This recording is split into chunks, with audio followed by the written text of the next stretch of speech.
Good evening, everybody. As you've seen by now, this isn't a normal convention. It's not a normal time.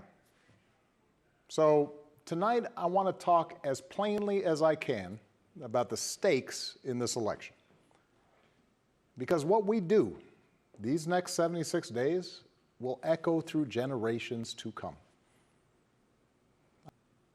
Through civil war and bitter struggles, we improved this Constitution to include the voices of those who'd once been left out.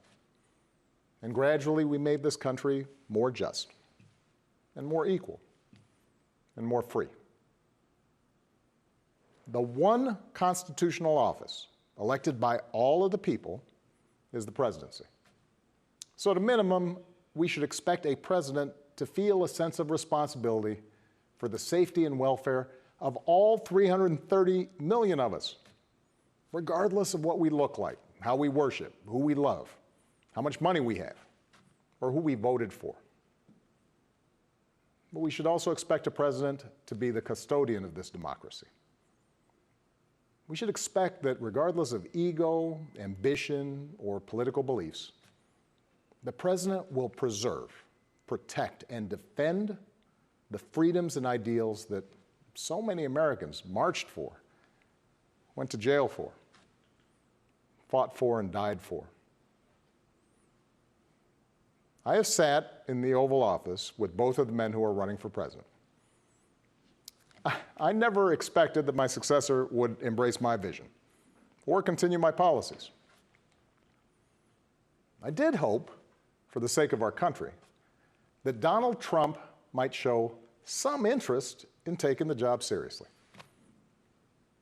that he might come to feel the weight of the office and discover some reverence for the democracy that had been placed in his care.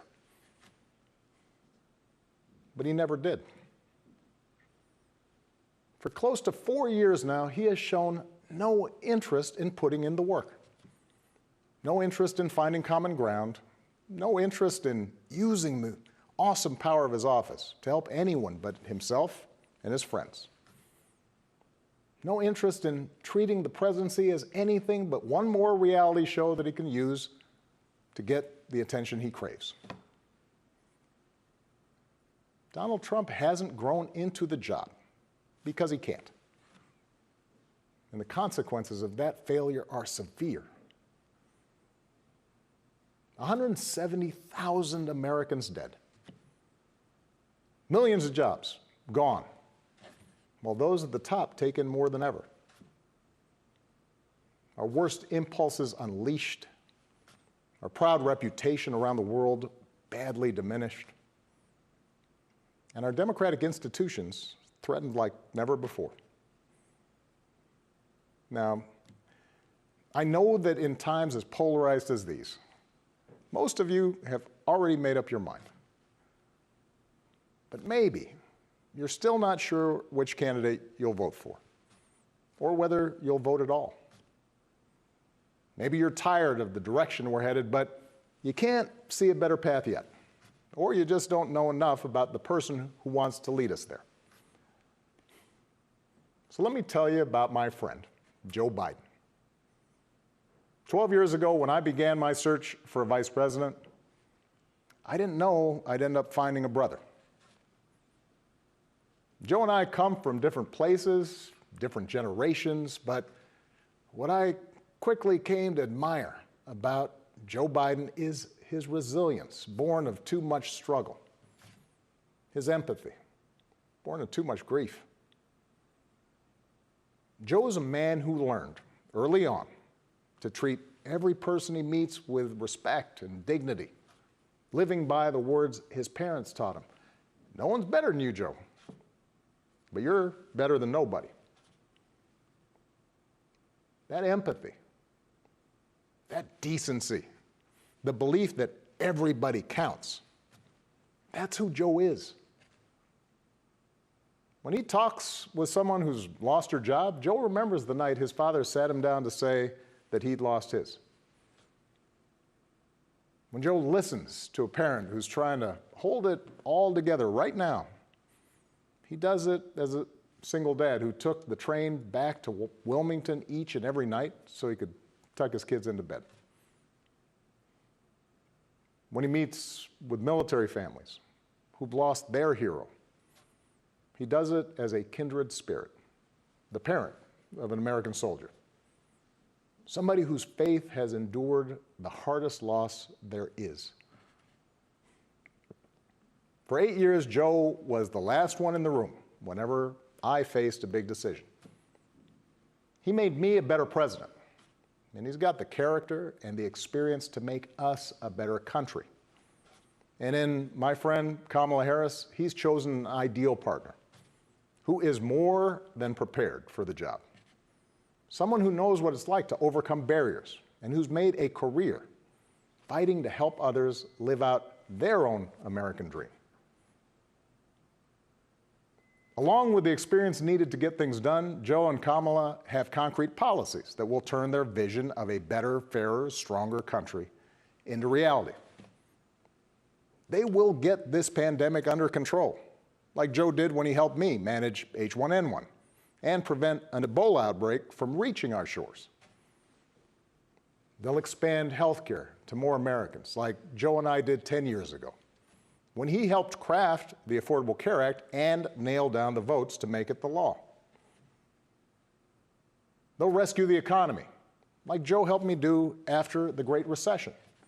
I asked him to manage the Recovery Act, which jump-started the longest stretch of job growth in history. And he sees this moment now, not as a chance to get back to where we were, but to make long overdue changes so that our economy actually makes life a little easier for everybody. Whether it's the waitress trying to raise a kid on her own, or the shift worker always on the edge of getting laid off, or the student figuring out how to pay for next semester's classes. Joe and Kamala will restore our standing in the world. And as we've learned from this pandemic, that matters. Joe knows the world, and the world knows him. He knows that our true strength comes from setting an example that the world wants to follow. A nation that stands with democracy, not dictators. A nation that can inspire and mobilize others to overcome threats like climate change and terrorism, poverty and disease. But more than anything, what I know about Joe, what I know about Kamala, is that they actually care about every American, and that they care deeply about this democracy. They believe that in a democracy, the right to vote is sacred, and we should be making it easier for people to cast their ballots, not harder. They believe that no one, including the president, is above the law, and that no public official, including the president, should use their office to enrich themselves or their supporters. They understand that in this democracy, the commander-in-chief does not use the men and women of our military who are willing to risk everything to protect our nation as political props to deploy against peaceful protesters on our own soil. They understand that political opponents aren't un-American just because they disagree with you. A free press isn't the enemy, but the way we hold officials accountable. That our ability to work together to solve big problems like a pandemic depend on a fidelity to facts and science and logic, and not just making stuff up. None of this should be controversial. These shouldn't be Republican principles or Democratic principles. They are American principles. But at this moment, this president and those who enable him have shown they don't believe in these things. Tonight, I'm asking you to believe in Joe and Kamala's ability to lead this country out of these dark times and build it back better. But here's the thing. No single American can fix this country alone. not even a president. Democracy was never meant to be transactional. You give me your vote, I make everything better. It requires an active and informed citizenry. So I'm also asking you to believe in your own ability, to embrace your own responsibility as citizens, to make sure that the basic tenets of our democracy endure. Because that's what's at stake right now. Our democracy. Look, I understand why a lot of Americans are down on government. The way the rules have been set up and abused in Congress make it easier for special interests to stop progress than to make progress. Believe me, I know it. I understand why a white factory worker who's seen his wages cut or his job shipped overseas might feel like the government no longer looks out for him, and why a black mom might feel like it never looked out for her at all. I understand why a new immigrant might look around this country and wonder whether there's still a place for him here. Why a young person might look at politics right now, the circus of it all, the meanness and the lies and conspiracy theories, and think, what is the point? Well, here's the point. This president and those in power, those who benefit from keeping things the way they are counting on your cynicism. They know they can't win you over with their policies. So they're hoping to make it as hard as possible for you to vote and to convince you that your vote does not matter. That is how they win. That is how they get to keep making decisions that affect your life and the lives of the people you love. That's how the economy will keep getting skewed to the wealthy and well-connected. How our health systems will let more people fall through the cracks. That's how a democracy withers, until it's no democracy at all. And we cannot let that happen. Do not let them take away your power. Do not let them take away your democracy. Make a plan right now for how you are going to get involved and vote. Do it as early as you can and tell your family and friends how they can vote too. Do what Americans have done for over 2 centuries when faced with even tougher times than this. All those quiet heroes who found the courage to keep marching, keep pushing in the face of hardship and injustice. Last month, we lost a giant of American democracy in John Lewis. And some years ago, I sat down with John and a few remaining leaders of the early civil rights movement. One of them told me he never imagined he'd walk into the White House and see a president who looked like his grandson. And then he told me that he had looked it up. And it turned out that on the very day that I was born, he was marching into a jail cell, trying to end Jim Crow segregation in the South. What we do echoes through generations. Whatever our backgrounds, we are all the children of Americans who fought the good fight. Great-grandparents working in fire traps and sweatshops without rights or representation. Farmers losing their dreams to dust. Irish and Italians and Asians and Latinos told, go back where you come from. Jews and Catholics, Muslims and Sikhs made to feel suspect for the way they worshiped. Black Americans chained and whipped and hanged, spit on for trying to sit at lunch counters, beaten for trying to vote. If anyone had a right to believe that this democracy did not work and could not work, it was those Americans. our ancestors, they were on the receiving end of a democracy that had fallen short all their lives. They knew how far the daily reality of America strayed from the myth. And yet, instead of giving up, they joined together. And they said, somehow, some way, we are going to make this work. We are going to bring those words in our founding documents to life.